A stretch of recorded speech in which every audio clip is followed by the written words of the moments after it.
graduation date so he could be with his classmates. Memorial Day weekend kicks off today, and millions of people across the country are hitting the road. Some people even got a head start on travel by leaving yesterday.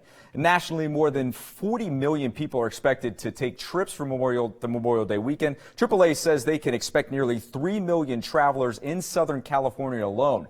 Local AAA officials say doing simple pre-road trip checks on your car can make a huge difference in making it to your destination or ending up on the side of the road. AAA anticipates coming to the roadside rescue of 353,000 stranded drivers. The primary reasons will be dead batteries, flat tires, and then people locking themselves out of their vehicles. Officials recommend if you do end up on the side of the road to remember to have your cell phone fully charged to be able to call for help. In honor of Memorial Day weekend, Highway Patrol officials will be out in full force for their annual maximum enforcement period. The maximum enforcement period went into effect this evening at 6 o'clock and will run through Monday at midnight. Officers will be on the outlook for impaired drivers, distracted drivers, speeders, and will also be checking to make sure that everyone in their car is buckled up. Again, that maximum enforcement period is in effect right now for your safety. So if you're going to enjoy the holiday weekend, make sure you do it responsibly. Changes on expiration date labels may help us waste less food. The FDA says it supports creating standards for date labeling. Now, the labels that we see today, they're really more about quality, not safety, which that can be confusing.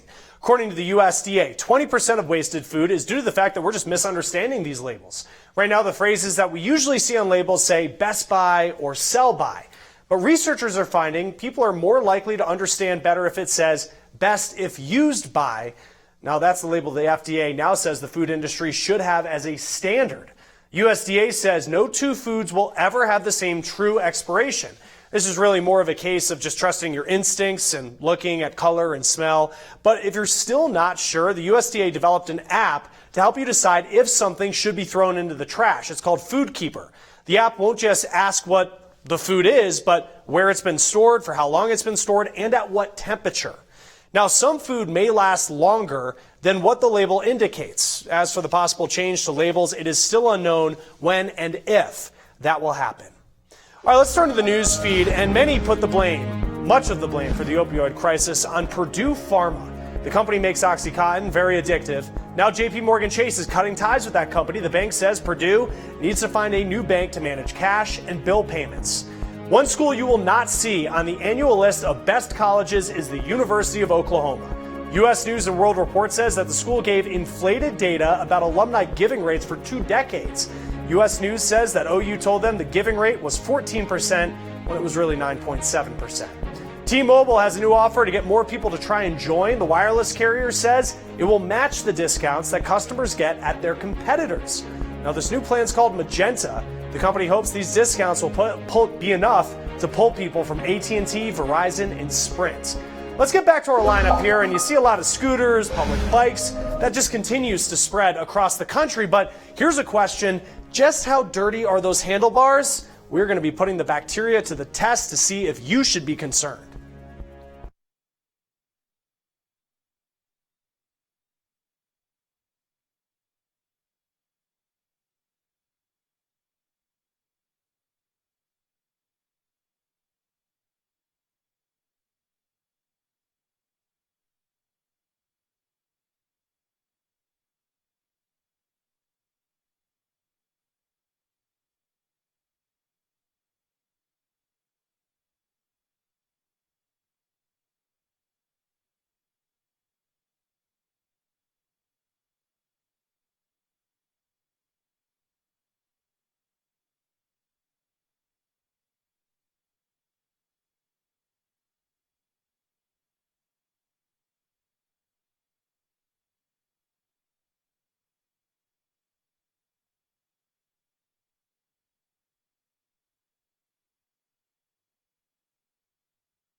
Now, for many, Memorial Day weekend really is the kickoff to summer. Spending more time with family might include firing up the grill.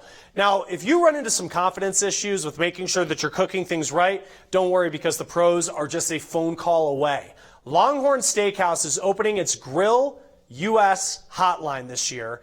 Here's the number right here on your screen, 1-855-LH-GRILL. Now, we talked to one of their grill masters to get some advice on just how to make sure things go well over the fire.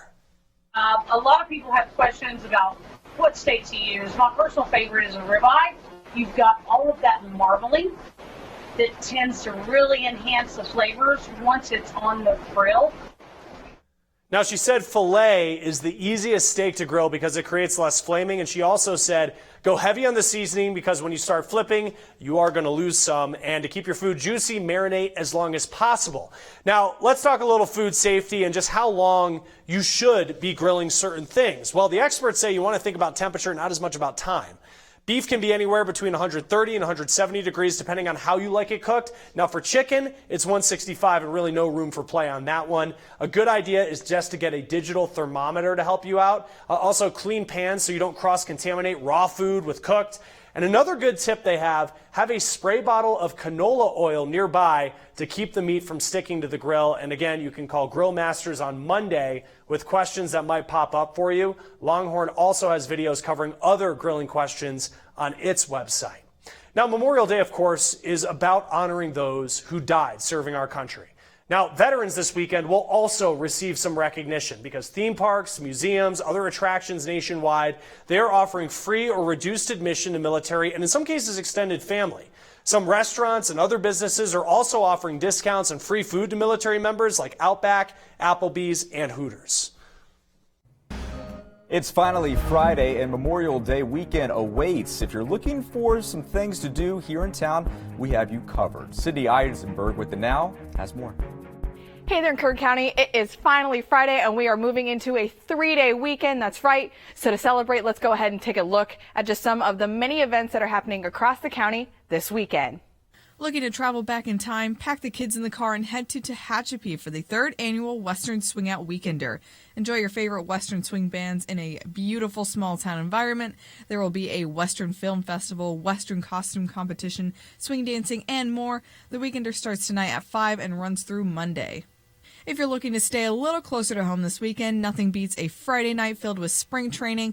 The Bakersfield Train Robbers are taking on the Monterey Amberjacks tonight at 7:45. Tickets are only $10, so make sure you grab a jacket and cheer on the Train Robbers at Sam Lynn Ballpark tonight. It's going to be such a great showdown.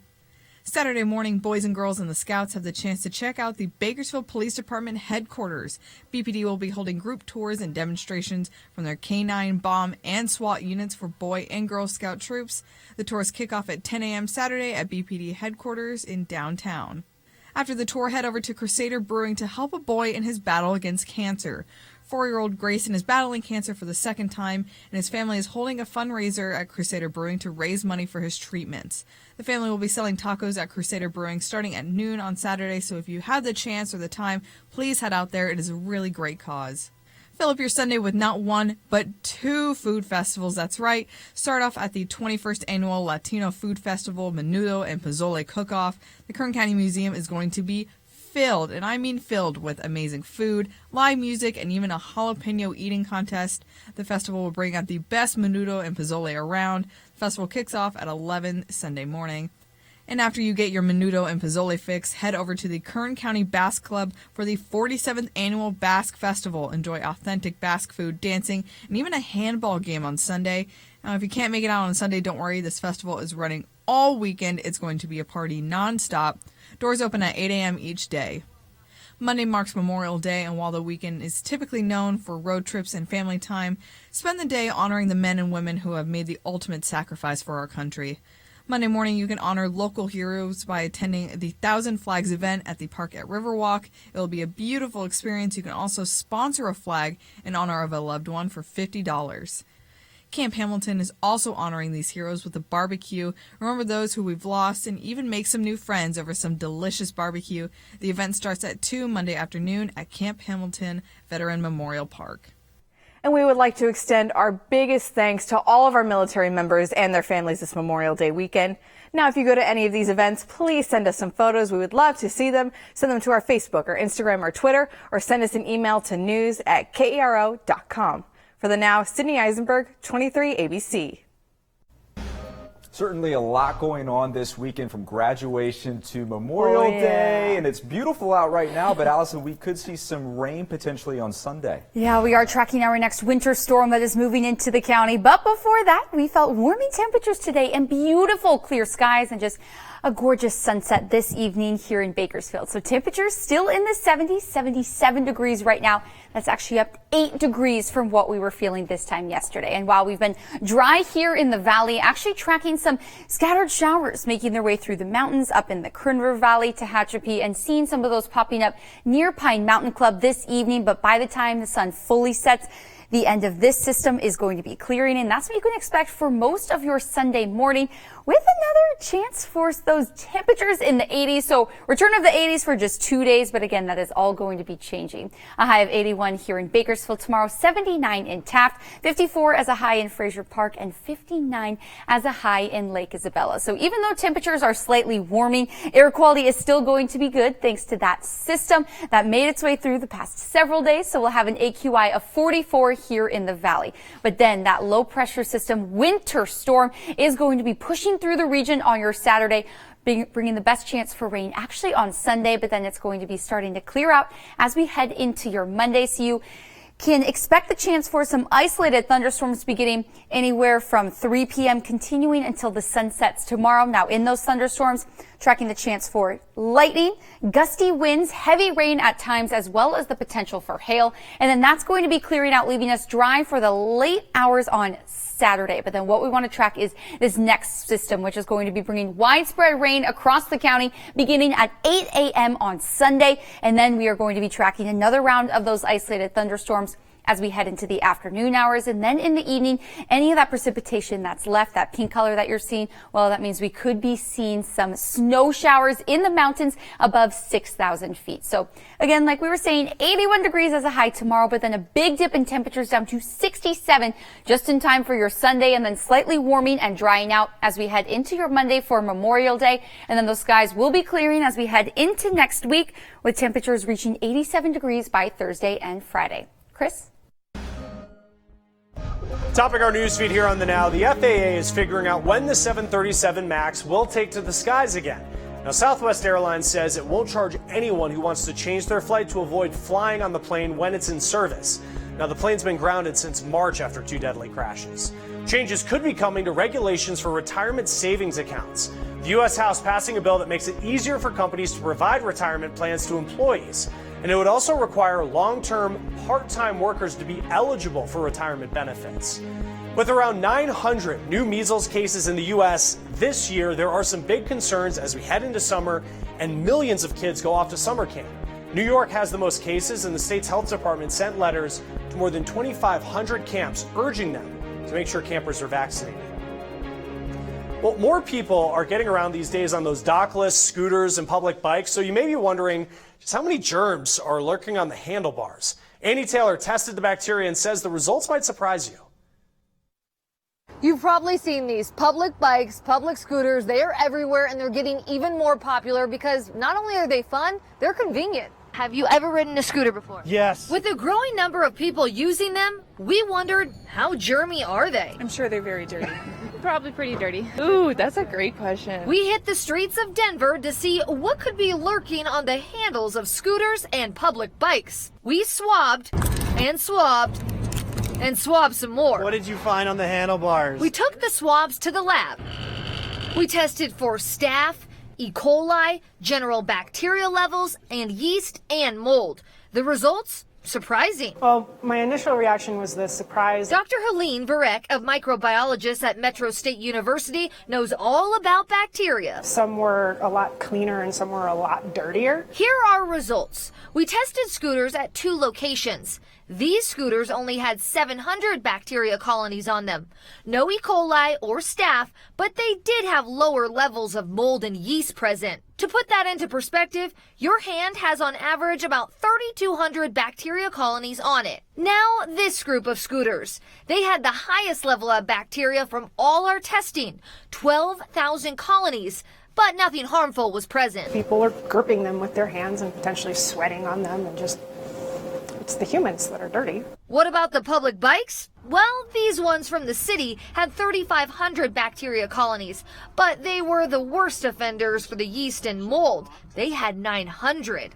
The bikes here tested for 5,500 bacteria colonies, and in the middle for yeast and mold. Like, you have normal yeasts and molds on our hands. We ingest yeasts and mold. That's what makes us bread and beer and all kinds of things. So not all fungus are bad. Helene says because there isn't much food on the handlebars, meaning moisture for them to feed on, the bacteria is probably going away pretty quickly. So the variation that was seen may be indicative of how long a time period it was since the last person wrote it. These tests can make things seem gross, but experts say bacteria is everywhere, and it's not all bad. You can clean it off, but Helene says you can't actually make it sterile, so that's kind of a futile goal. So in the end, we didn't find anything that will hurt you. Great. I'm not surprised. Well, maybe I am. But just use common sense to keep your hands clean. I'm Annie Taylor reporting. Good information there, Annie. Thank you. And a lot of people are likely heading to the beaches and the lakes this weekend and over the summer. And one thing that you should do for safety purposes, do your research ahead of time and swim near a lifeguard. The American Lifeguard Association is sending that message today, but unfortunately, not every place is a lifeguard and many only work peak hours. Now, more of these life ring stations are going up in places like South Florida. Rotary clubs and local businesses are sponsoring them. The national spokesperson for the American Lifeguard Association helped get the campaign Ground Zero up and running, and he talked about how a station came to the rescue. Young ladies were at the beach visiting. They were college kids. They were from Cocoa Beach, and they saw a kid get into trouble. They saw the parent go into the water. One of the girls went into the water. The other girl got the ring off the Ground Zero station. They went out and they assisted them back to the beach, and everything was fine. They had them out of the water and to safety before the first responders ever got here. Now, a Florida station interviewed one of the women who helped pull off the rescue last month. Someone else had gone to the person who was drowning before I did and managed to get him his boogie board back. And eventually Adriana got to us in the water with the orange buoy, and with both those things we were able to help him out, bring him in, and he was okay. Now, at least 2 people in distress in the Atlantic have been saved using Ground Zero flotation devices since last month. And finally in our lineup today, a hard-to-believe story with this one, because a woman had her healthy dog put down so they could be buried together. And it's legal to do that, but we're looking into some of the other options for taking care of your pet if you pass away.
A lawmaker in Virginia is trying to close the loophole that allowed a woman to have her healthy pet euthanized.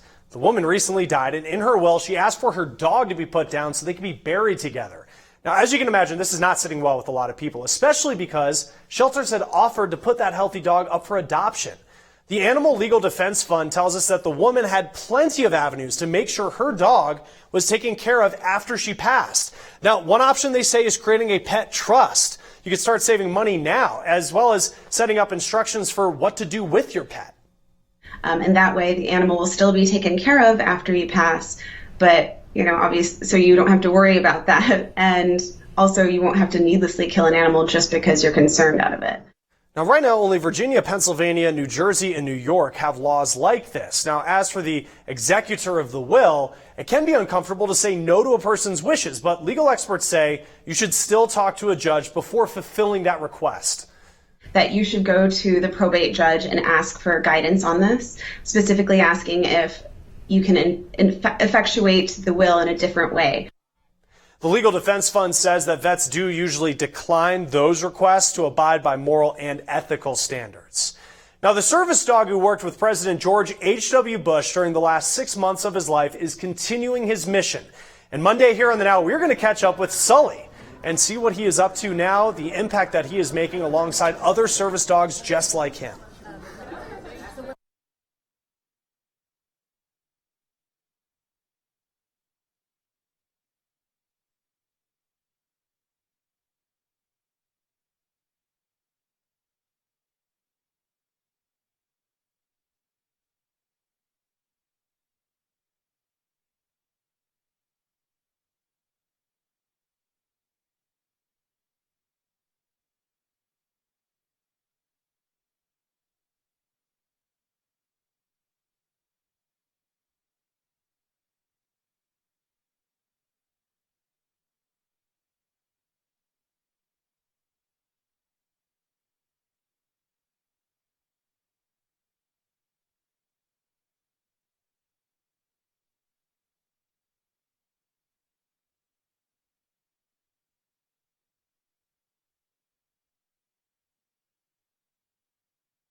You can expect another day of relatively warm temperatures for your Saturday before a big cool down on the way on Sunday with our next storm. But thankfully, it is going to be clearing out just in time for Memorial Day. 67 degrees. That's going to do it for the Now Bakersfield. Coverage of Kern County continues at 11.